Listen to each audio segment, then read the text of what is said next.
थोड़ा लड़ाई झगड़ा करने के लिए आया है।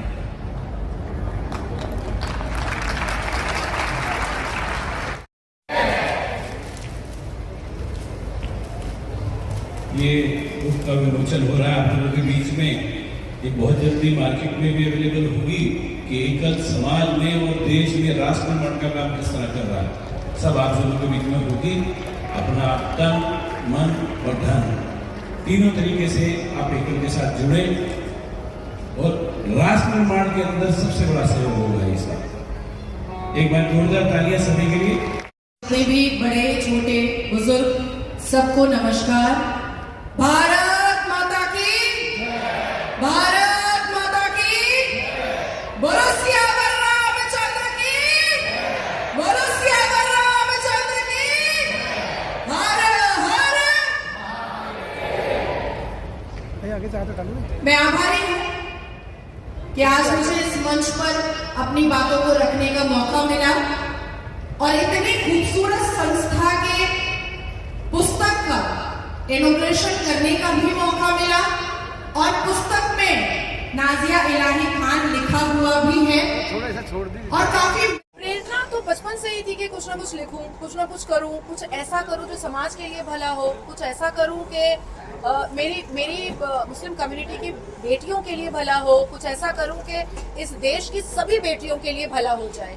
तो आपने देखा होगा कि हमेशा मैं ह्यूमैनिटी पर बहुत बात करती हूँ, हमेशा मैं लव जिहाद को रोकने की बात करती हूँ, हमेशा मैं ट्रिपल तलाक को और पॉलीगेमी, निकाह मुत्ता, निकाह मसला, तो ऐसी चीज़ों से और जिस तरीके से ह्यूमैनिटी कहीं ना कहीं दूर जाती जा रही है और एक वेस्टर्न कल्चर कहीं ना कहीं अडैप्ट कर रहे हैं भारत की युवा पीढ़ी, तो इसलिए मुझे लगा कि मुझे एक ऐसी पुस्तक लिखनी चाहिए जो सोशल सर्विस को दिखाए, जो ह्यूमैनिटी को दिखाए और दोबारा हमारी युवाओं को अपनी प्रथाओं से और अपनी सभ्यता से जोड़े। इस पुस्तक को लिखने में क्या क्या कठिनाइयों को आपको सामना करना पड़ा, क्योंकि आप जब लिख रहे हो कई लोगों को फोन कॉल भी आए होंगे जिस तरह से आप बेबाक बोलते हैं।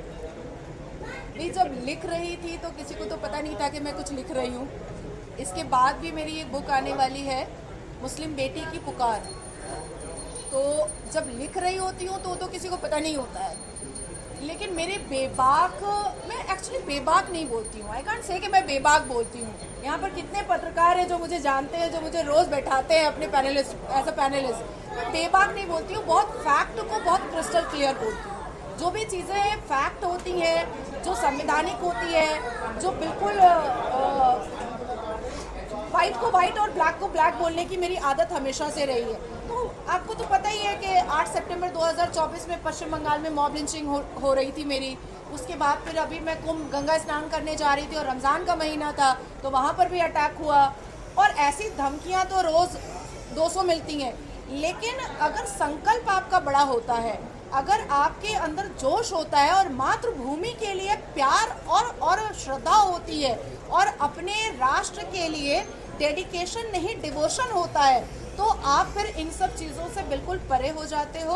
आपका लक्ष्य बहुत क्रिस्टल क्लियर होता है कि अपनी मातृभूमि के लिए मर मिट जाना। तो बस ठीक है, मरेंगे तो मरेंगे, एक जान है, अल्लाह लेगा या अल्लाह का बंदा ले लेगा। मैंने बुक लिखे हैं, कितने भाषा में है?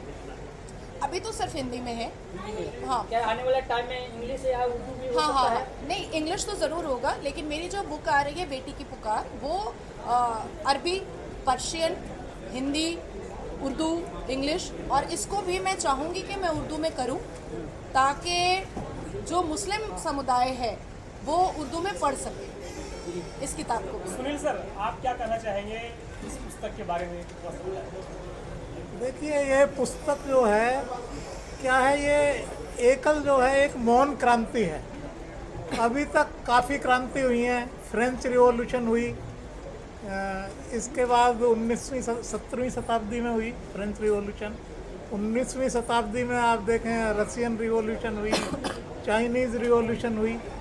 तो इनमें बहुत मारकाट हुई, बहुत लोग परेशान हुए, बहुत लोग बर्बाद हुए। लेकिन एक ये जो एकल है एक ऐसी क्रांति है जिससे करोड़ों बच्चे उनको इस तरह की शिक्षा मिल रही है जो अदरवाइज शिक्षा से वंचित ही रह जाते हैं। तो ये एकदम वंचित समाज है। ऐसे लोग, आदिवासी लोग, बच्चे, वनवासी बच्चे, नक्सलवादी क्षेत्रों के बच्चे, मार्क्सवादी क्षेत्रों के बच्चे, हिली एरियाज़ के बच्चे, बॉर्डर एरियाज़ के बच्चे जो एकदम वंचित और पिछड़े समाज से हैं, तो ऐसे करोड़ों जो बच्चे हैं उनको शिक्षा मिल चुकी है। इसके अलावा लाखों लोगों को, लाखों बच्चों को, लाखों बड़े बच्चों को आप ये देखिए स्किल एजुकेशन मिल चुकी है। हमारी कंप्यूटर की बसें होती हैं जो गांव-गांव जाती हैं, 2 घंटे के लिए जाती हैं। ये सोलर एनर्जी से चलती हैं। 10-12 कंप्यूटर लगे रहते हैं एक बस के अंदर। इसके अलावा हमारे सिलाई सेंटर्स हैं लेडीज़ के लिए, इसके बुनाई सेंटर्स हैं। इसके अलावा हमारा कारपेंट्री सिखाने का, इलेक्ट्रीशियन सिखाने का, प्लम्बिंग सिखाने का, खेती को कैसे बढ़ाएं, ऑर्गेनिक खेती कैसे करें, किसान अपनी आय को 3 गुना कैसे बढ़ाएं, इस तरह के काफ़ी सारे कार्यक्रम हैं। तो ये एक मूक क्रांति है। और अभी ये जो है नाजिया जी जैसे लोग, आप जैसे लोग, ये एक यानी जनरल क्रांति है, धीरे धीरे बन जाएगी। राजेश सर, आपसे एक सवाल है कि जो पुस्तक छपी है अब लोगों जनता तक कैसे पहुंचे, ये कहाँ उपलब्ध होगी, थोड़ा सा अगर खास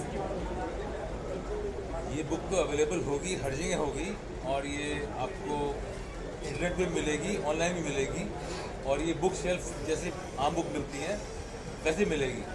लेकिन ये आम बुक नहीं है। इस बुक का हर पन्ना किसी की जीवनी है। आपको एग्जांपल देता हूँ कि नेक्सलिस्ट, उसमें हमारे एक मेंबर ऐसे हैं जो नेक्सलिस्ट थे, वो उनके साथ थे, कई महीने उन्होंने बिताए उनके साथ, सीखा, उनको हर चीज़ आती करनी। वो छोड़ के नेक्सलिस्ट थे, एकल की में आगे जुड़ गए। कितने गांव थे जहाँ पर के गांव जो नेक्सलिस्ट भी हो गए, उसका कारण एकल था। तो आप अगर उस किताब को देखेंगे, उस किताब में हर पन्ने के अंदर किसी न किसी की जीवनी है, कोई स्टोरी नहीं है, किसी ने अपनी मर्जी कुछ नहीं लिखा हुआ, सिर्फ और सिर्फ एक्सपीरियंस है उसके अंदर। मैं आपको बताता हूँ चिंगारी से कैसी उठी थी।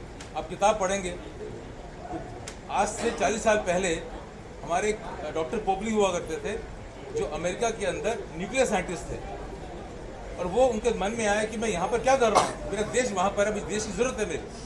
तो वो अपने देश वापस आ गए छोड़ के वहाँ पर, और गांव में आके गांव की तरह रहने लगे। फिर वहाँ पर उन्होंने देखा कि यहाँ तो बहुत गरीबी है, उसको कैसे उठाएं।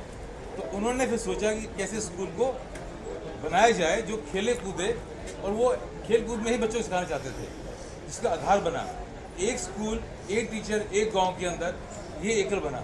आप किताब पढ़ेंगे तो आपको हर पन्ना नहीं, हर शब्द आपको किसी न किसी का एक्सपीरियंस मिलेगा, ना कि वो स्टोरी मिलेगी।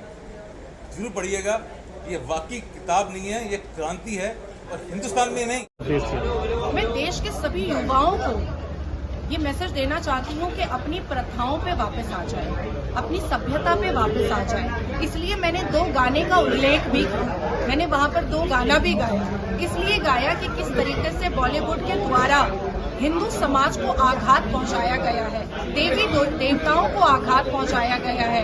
आज हमारे घर की हिंदू बच्चियां जो हैं वो जैसे ही शनिवार आता है उनको पब याद आ जाता है, लेकिन मंदिर नहीं याद आता। लेकिन उसी का आप अदर हैंड देखिएगा कि मुसलमान और भी ज्यादा कट्टरपंथी होता चला जा रहा है। आज मुसलमान की बेटियां हिजाब के लिए शिक्षा छोड़ दे रही हैं, अपना एग्जाम छोड़ दे रही हैं, उनको हिजाब पहनना है। तो कहीं ना कहीं बॉलीवुड ने हिंदू प्रथाओं को जो खत्म करने का एक षड्यंत्र रचा है, उसको डिकोड करने का वक्त आ चुका है, वही डिकोड में कर रही हूँ। मैम, एकल क्रांति जो बुक लॉन्च की गई है मैम, जिसमें क्या ऐसी चाहिए कि लोगों को समझना। इसमें बहुत, जब इसकी हर एक स्टोरी को आप पढ़ेंगे तो जब इंसान अपने जीवन में हार जाता है तो कितना मायूस हो जाता है। अब जैसे 17 साल की उम्र में मैं विडो हुई, तो कोई भी 17 साल की बच्ची जो है वो तो मायूस हो जाएगी, और उसको जब ये पता चलेगा कि वो गर्भवती है तो वो तो और भी मायूस हो जाएगी। लेकिन उसके बाद जो जोश आया और उसके बाद नाजिया इलाही खान इस पूरी दुनिया में छाई। तो ऐसी कई कहानियों को एकल की टीम के जरिए मैं निकाल कर लेकर आई। इन लोगों ने मेरी बेइंतहा मदद की है जिसके लिए मेरे पास कोई वर्ड्स नहीं है, और उस मदद के द्वारा मैं एक किताब लिख पाई हूँ जिसमें इमोशन है, जिसमें सक्सेस है, जिसमें प्रमोशन होने का एक गुण है, एक मंत्रा है। तो मुझे लगता है कि ऐसी किताबें पढ़ने से इंसान बहुत पॉजिटिव वाइब्स में आता है, क्योंकि दिन रात कोई अपने कारोबार के लिए उलझा रहता है, कोई अपने सक्सेस के लिए उलझा रहता है, पर ऐसी किताबें जो होती हैं वो आपको पॉजिटिव थॉट कितने